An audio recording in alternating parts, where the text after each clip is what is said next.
Hello and welcome to Teaching with Tech. Are you struggling to get good results from your pondweed experiments?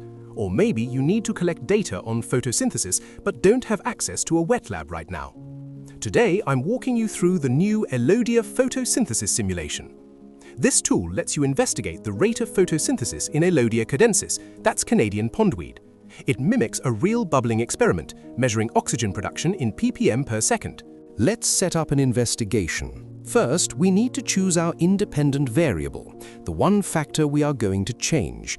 You can choose from light intensity, wavelength, temperature, pH, or CO2 concentration. Let's pick light intensity for this demo. Next, we have to follow the scientific method and ensure a fair test. That means setting our control variables.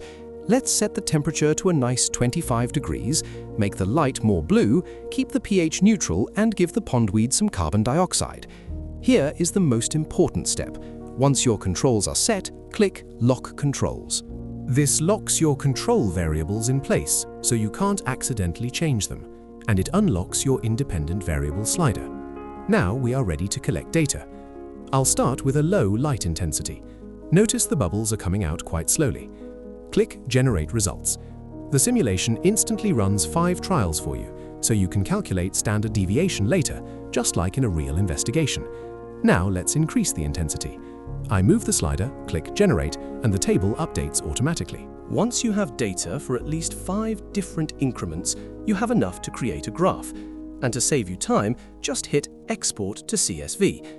This downloads your raw data directly to Excel or Google Sheets, so you can process the mean, calculate standard deviation, and plot a graph including error bars. It's a perfect tool for practicing experimental design or getting ready for your internal assessment. The link to the simulation is in the description below. Go give it a try. If you would like to use the guided worksheet for the activity, pick up a copy from the store. Happy experimenting! See you next time on Teaching with Tech.